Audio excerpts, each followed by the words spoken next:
Fica estranho. Eu vou botar aqui para entrar na aula para apresentar. Tá.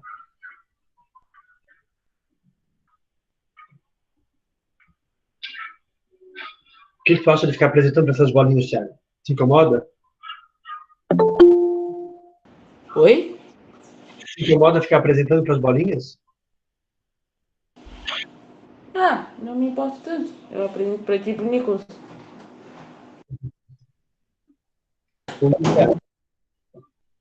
Estela, nós vamos agora. Enquanto isso, o Nicolas e o Thiago vão apresentar o presidente Temer.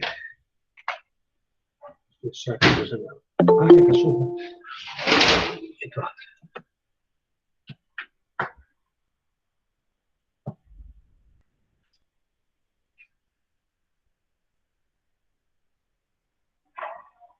Pronto, Thiago?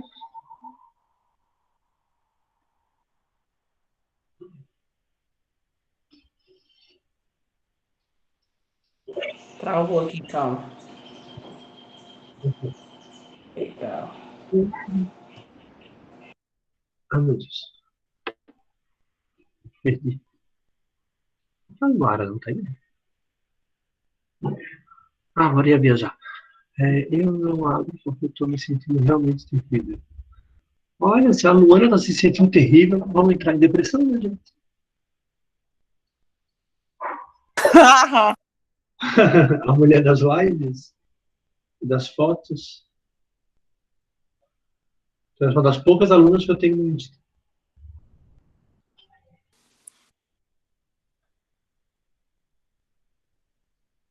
Bom, o Thiago vai começar a apresentar.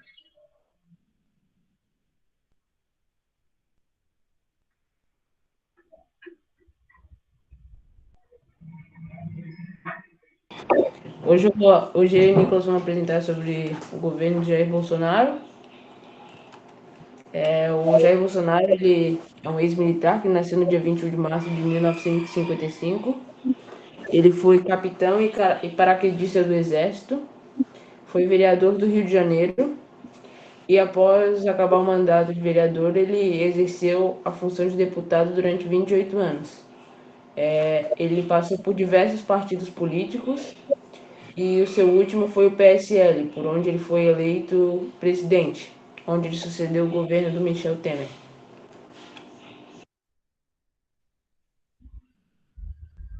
Eu vou falar sobre os feitos de Bolsonaro no seu governo. Ele começou a construir colégio militar, né, e quer construir colégio militar um em cada estado. Quer ter pelo menos, até o fim do seu mandato, quer ter pelo menos um. Santa Catarina já tem um em Laguna, funcionando. Ele iniciou o processo de instalação de máquinas para transformar a água do mar em água potável lá no Nordeste. Expandiu os acordos comerciais com a China, com a União Europeia e os Estados Unidos. Ele fez parceria na reunião do G20 que beneficiam o Mercosul, assim gerando bilhões de investimentos.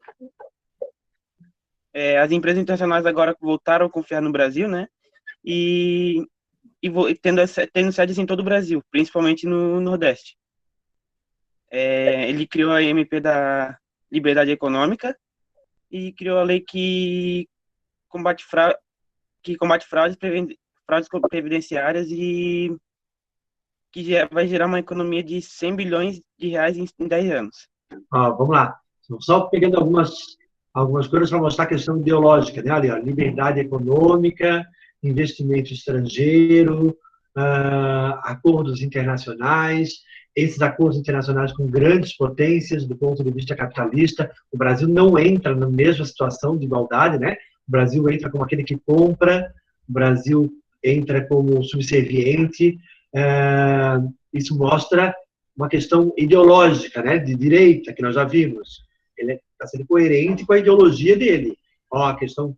a previdenciária, na verdade, começa lá com o Temer, né, com a reforma previdenciária, mas essa tentativa de impedir as fraudes previdenciárias, é aquele pessoal que burla a lei da aposentadoria, né, bota lá pai que já morreu. Isso, na verdade, todos os presidentes tentaram fazer vamos ver se consegue, de fato, colocar isso em prática, né? Vocês sabem que as pessoas têm que se recadastrar quando é muito velhinho, né? Sabe, 90 anos. Todo ano tem que ir na Caixa Econômica e se recadastrar. É um trabalho, porque tem gente que é acamada, é um inferno. E ainda assim tem fraude previdenciária.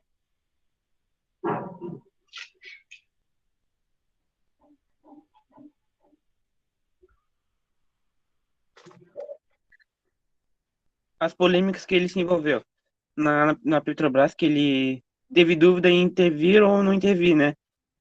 Ele disse que não sou economista, mas já falei que não entendia de economia. Depois, na Petrobras de novo, ele disse ter simpatia inicial para privatizar, né? Proibiu a divulgação de uma propaganda do Banco do Brasil que retratava a diversidade brasileira e disse que não permitirá propaganda de alguma estatal que não siga a sua ideologia. Novamente, é uma questão ideológica, tá vendo? Tudo isso é uma questão ideológica. Não é de se estranhar isso. Ainda o jeito como ele fala é que a gente estranha, né? Porque não parece a fala do presidente. As pessoas têm estranhado isso, porque ele é pouco formal nos pronunciamentos dele. Mas do ponto de vista ideológico, é o que se esperava. É um conservador, né? Família tradicional brasileira, olha, colégio militar não é para aluno de escola particular, tá, gente? É aluno de escola pública. Os alunos de escola particular vai continuar a ser pensante. Os alunos de escola pública precisam ser adestrados, precisam ser controlados. Por isso, o ensino militar, que também é polêmico, né? A gente pode discutir isso durante horas. Essa questão das propagandas, né, de acordo com a ideologia, tira da escola a discussão sobre gênero, discussão sobre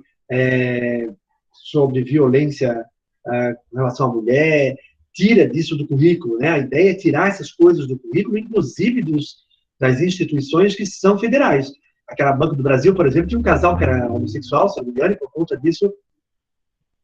Não, acho que foi uma pessoa negra, né? E por conta disso foi proibida. Tá? Tem a ver com a questão ideológica, eles são mais tradicionais, são homens brancos, ricos, de um governo de direita. É previsível que isso apareça nas falas do presidente, nas ações do presidente. No caso dele, as coisas ficam maiores porque o jeito de falar dele é polêmico, né? Parece que está numa roda de conversa de amigos. Pode continuar, Nilton. A gente vai falar sobre as charges. Essa aqui eu peguei que fala sobre o contexto da quarentena no Brasil, da pandemia da Covid-19. E essa charge faz referência à demissão do ministro do Luiz Henrique Mandetta, que era o ministro da Saúde até maio, onde assumiu Naison Tais, na época. A charge mostra o Bolsonaro segurando um galão de gás, que é um material inflamável, né? Mostra um bombeiro apagando fogo e ele com uma tocha. E nessa charge representa que a demissão do ministro, que no caso é representado pelo bombeiro, vai ser prejudicial ao fogo, porque vai parar de... porque o Mandetta, ele defendia as ideias de reclusão social, quarentena, distanciamento, todas essas... de gás, aquilo ali. Tudo isso, que era contra o Bolsonaro, que apoiava a abertura por causa dos danos que iria causar na economia. E representa o Bolsonaro como se ele fosse favor ao fogo. Representando que ele demitindo, ele está favorecendo a pandemia, que foi o que aconteceu. Vale lembrar que o presidente Bolsonaro é um negacionista, né? Antes de qualquer coisa, ele é um negacionista com relação ao efeito catastrófico da pandemia para ele, até por uma questão ideológica, gente. É coerente, novamente. Ele está pensando do ponto de vista econômico, da economia liberal, que está falando lá no começo, né? A economia não pode parar, senão o país vai quebrar e o Estado vai ter que intervir, mas a gente é contra a intervenção do Estado. A ideologia da direita, ela é contra, o Estado é mínimo. Então, por isso que dá para falar, a demissão do Mandetta foi um complicador por conta disso. Como ele ainda tentava resolver o problema da saúde, mas ele queria liberar. Então, eles estavam indo por caminhos diferentes. Essa charge aqui se refere ao dia que teve 1.400 mortes em um único dia por Covid-19, e se relaciona ao Bolsonaro que ele, desde o começo da pandemia, ele tomou atitudes que agravaram a situação no Brasil na batalha contra a Covid, com a flexibilização da quarentena. Bom, suponho que vocês, já como alunos de 14 anos, que vocês são, alguns 15, inclusive, já se deem conta de qual é o impacto disso, né? Se o presidente é um negacionista, ele autoriza os negacionistas, né? Aqueles que se recusam a usar máscara, a gente tem visto isso, né? O pessoal queimando máscara, ele autoriza esses movimentos com a posição dele, na medida em que ele aparece sem máscara, se recusava a usar, né? Negava o Covid, ainda que ele tenha tido, né? O Covid, tinha uma coisa de negação do impacto dele, porque ele era um atleta.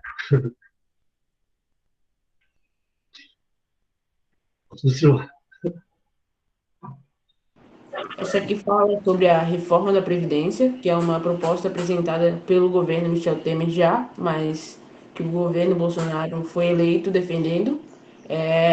Ela critica a reforma da Previdência, pois aumentará a idade mínima que precisa para se aposentar. Os homens serem 65 anos e as mulheres 60. E essas idades são muito perto qual é o nome? Eu não me esqueci o nome. E daí mostra o Jair Bolsonaro mostrando caixões e vasos, representando os vasos que põem as cinzas quando são cremados, e mostrando essas são as opções da aposentadoria, que só vão se aposentar quando morrerem. Portanto, critica a reforma da Previdência, você acha?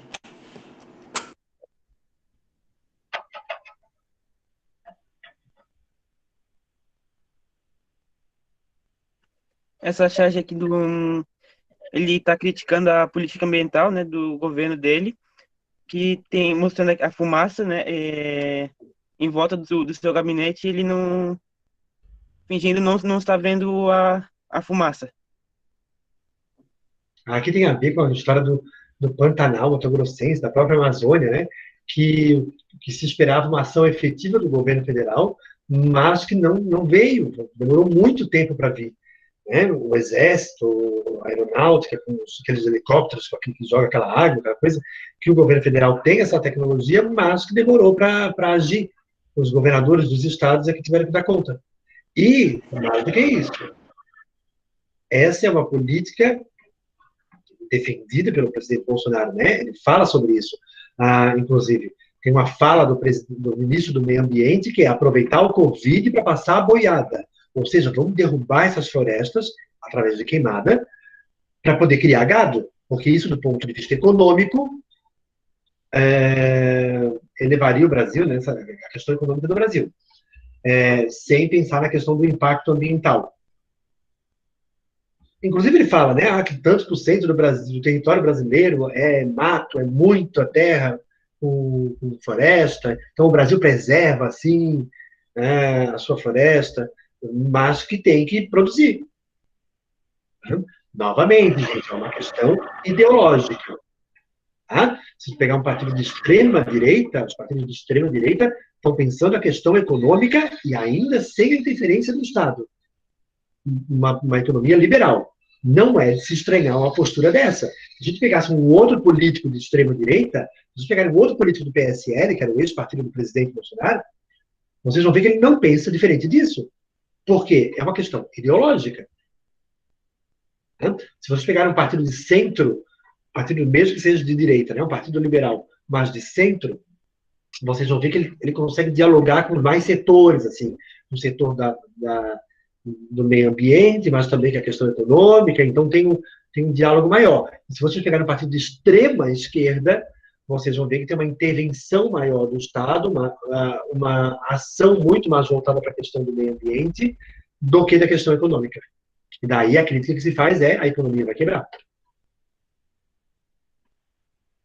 A gente também pode lembrar dos discursos da ONU, que ele disse que a floresta é úmida e não pega fogo. Ele disse isso em 2019 e em 2020.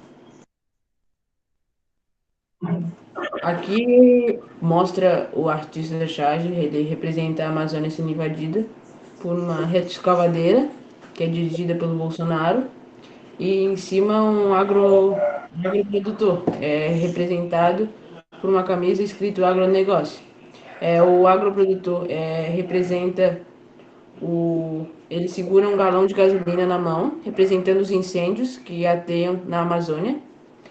E o Bolsonaro segurando a retroescavadeira representam as mineradoras que desmatam para cometerem um garimpo ilegal na Amazônia. Daí mostra um índio segurando a, a retroescavadeira tentando conter essa situação.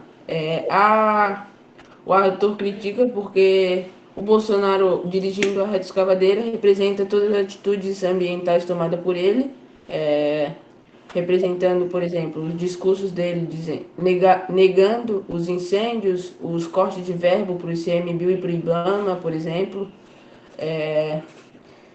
e a flexibilização de leis ambientais que facilitam a desvastação da Amazônia. Inclusive, ele proibiu, né, os fiscais do IBAMA, que agora vão ter que fazer de um outro jeito, porque antes eles apreendiam essas máquinas e destruíam. Tá? Mas agora estão proibidos de fazer isso. Eles não podem. Então, assim, ele diminuiu um pouco a ação desses fiscais e limitou aquilo que eles podem, aquilo que eles não podem fazer, não só ele, né, o Congresso, porque isso foi aprovado também pelo Congresso, pelo ministro do Meio Ambiente, etc. E uma polêmica maior ainda é quando ele fala que as grandes potências, né, vão intervir em preservação da Amazônia, que é considerado o pulmão do mundo, ainda que outros digam que não, né, o pulmão do mundo está no mar, nas algas. Ainda assim, a Amazônia tem um papel importante, e não está só no Brasil, a floresta amazônica, né, tem vários países ali, Bolívia, Colômbia, que também tem floresta amazônica, e daí tem uma questão de soberania nacional, né, que apareceu na semana retrasada, passada, com a eleição do Biden, e o Biden não, ele cobra do governo brasileiro uma ação mais efetiva na proteção da floresta amazônica, e o governo brasileiro diz que é uma questão de soberania, ele não tem que intervir aqui, e que caso ele intervenha, o Brasil vai usar a pólvora.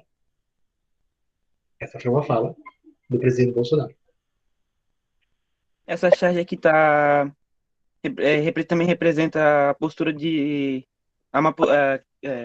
Bolsonaro na pandemia, que ele está em cima de vários ossos das pessoas que morreram, e está representando ele com uma mão de sangue, cheia de sangue, representando que ele é o culpado das atitudes dele tomadas na quarentena. Quando atingiu 5.000 mortes no Brasil em 28 de abril. Sim.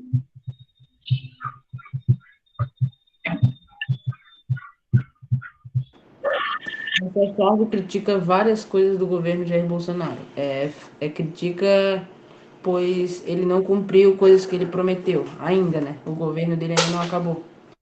Fala sobre a censura exercida no governo dele e o péssimo desempenho da economia do Brasil durante o governo dele. Fala sobre o dólar a 5, onde ocorreu a desvalorização do real devido a diversas atitudes, e também não é só culpa dele, também do mercado.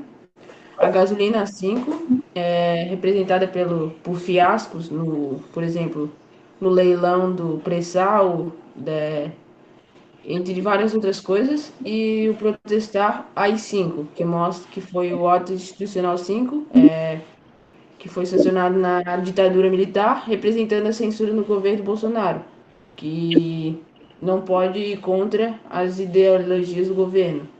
Se protestar, ele vai instalar o AI-5. E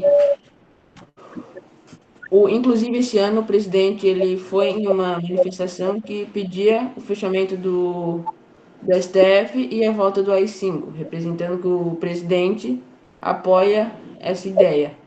E daí mostra um outro cara conversando com esse de camisa amarela, falando: é melhor já ir se acostumando, onde todos os seguidores dele, embora ele faça as piores atitudes, eles sempre vão estar defendendo.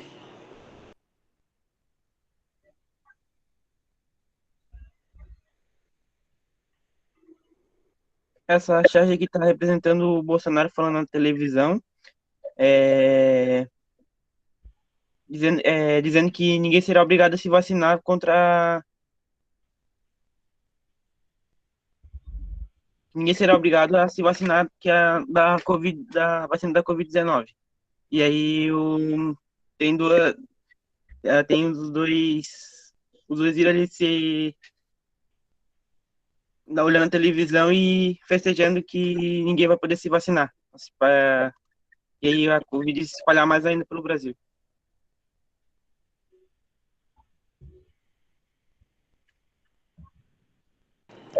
Isso aqui critica a liberação de agrotóxicos que ocorreram no governo Bolsonaro, onde em 2017 chegaram ao número de 382 agrotóxicos liberados. E daí falam dois cidadãos conversando. Nem acho que no Brasil se usa tanto agrotóxico assim, tudo exagero desse povo. E atrás a morte concordando, dizendo que ela também acha. Ela segurando um galão de agrotóxico com o dinheiro atrás caindo dela, representando que o agrotóxico qual é o nome? Dá mais dinheiro aos produtores de legumes, essas coisas, e a morte representando que os agrotóxicos vão fazer mal à saúde dos brasileiros e muitos vão morrer por causa disso.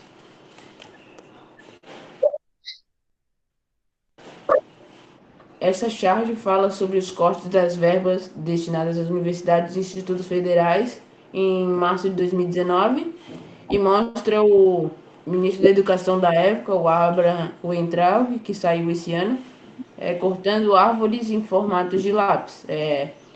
O machado representa os cortes das verbas e os lápis a educação. Então mostra que o próprio ministro da Educação está cortando verbas para a educação. O quê? Isso faz um... O quê? O que está por trás? É uma ideológica. O que está por trás disso?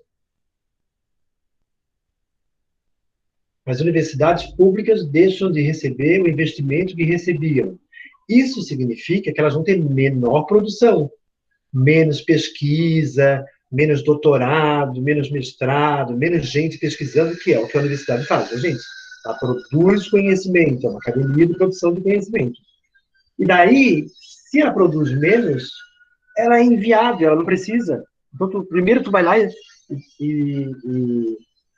tira corta a verba, essa universidade vai produzir menos, consequentemente não precisa dela. O que a gente pode fazer? Vender, privatizar. Então, é meio que é o primeiro passo para poder privatizar as universidades públicas.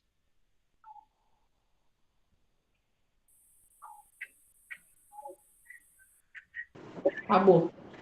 Claro? Bom, nós temos aí um governo que ainda não finalizou, né? Tem mais de 2 anos ainda de governo. Um governo bastante polêmico, ideologicamente de direita, de extrema direita, né? E vocês agora, no final do 9º ano, já têm condições de ler as coisas que acontecem e entender, e, obviamente, o posicionamento de vocês tem muito a ver com aquilo que os pais pensam, né? Nessa hora, a ideologia dos pais acaba sendo mais forte, e é isso mesmo, é assim, dessa forma que acontece mesmo, né? Mas vocês já conseguem ler as coisas que acontecem, entender, espero, né? Dentro do contexto. Faltam só 8 minutos para acabar nossa aula, um pouquinho mais. Eu vou deixar a Eduarda e a Estela, que vão falar do presidente Temer, para sexta-feira. Ok? E daí, na outra semana, eu já falei para vocês, eu acho, na quarta-feira eu não vou dar aula, porque eu faço cirurgia na segunda-feira. Então, o Temer fica para sexta-feira, e a gente finaliza o ano letivo para aqueles que passaram de ano, ali na sexta-feira. Beleza? Gente, uma boa semana para vocês, boa recuperação para quem está fazendo recuperação, né? Estudem, se esforcem, para não precisar ficar na anual. Certo? Valeu, André. Boa semana. Tchau, André. Boa semana. Você também. André, terceiro. Então, André. É. Falou.